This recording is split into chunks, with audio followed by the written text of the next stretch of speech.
to Monis kitchen. இன்னைக்கு நம்ம பார்க்க போறது spicy chicken noodles. இதுக்கான ingredients பாத்தீங்க.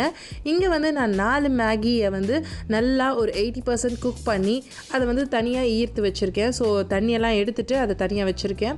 இப்போ இன்னொரு panல பட்டர் கொஞ்சம் போட்டுருக்கேன். 2 cubes of butter போட்டுருக்கேன். இந்த பட்டர் நல்லா வந்து மெல்ட் ஆகி கொஞ்சம் ஒரு ஸ்டேட்க்கு வந்ததும் இதுல 1 tablespoon of grated garlic போடுறேன். இதுல வந்து நீங்க வந்து துண்டு துண்டா கட் பண்ண garlicum போடலாம்.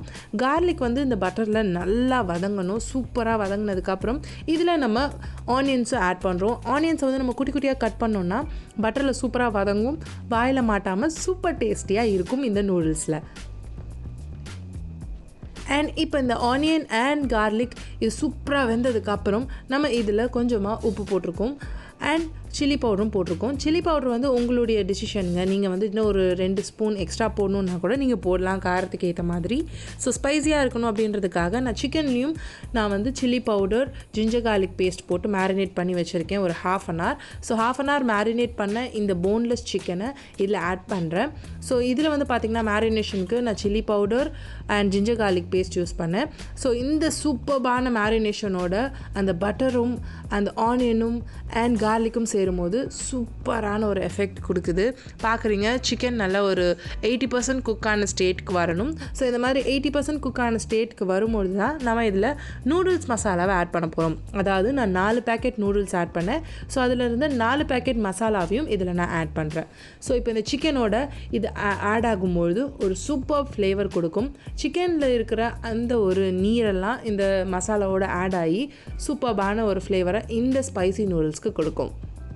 இப்போ இந்த மசாலாலாம் நல்லா வந்து பச்சை வாசனை போனதுக்கப்புறம் இதில் நம்ம கொஞ்சம் டொமேட்டோ சாஸும் ஆட் பண்ணுறோம். டொமேட்டோ சாஸ் நீங்கள் 1 tablespoon ஆட் பண்ணிக்கலாம். நான் அந்த பாட்டிலோட மூடியிலே அதுலேருந்து இந்த சாஸை நான் ஊற்றிருக்கேன். கூடவே நீங்கள் சோயா சாஸ் கூட ஆட் பண்ணிக்கலாம். It's optional only.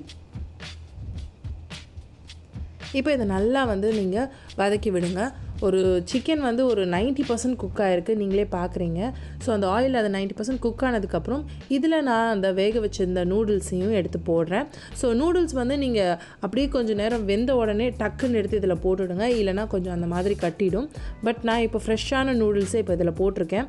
பார்க்குறீங்க உதிரி உதிரியாக அழகாக சூப்பராக அந்த சிக்கனோட அது வந்து நல்லா வந்து ஒட்டி சூப்பராக மிக்ஸ் ஆகிருக்கு.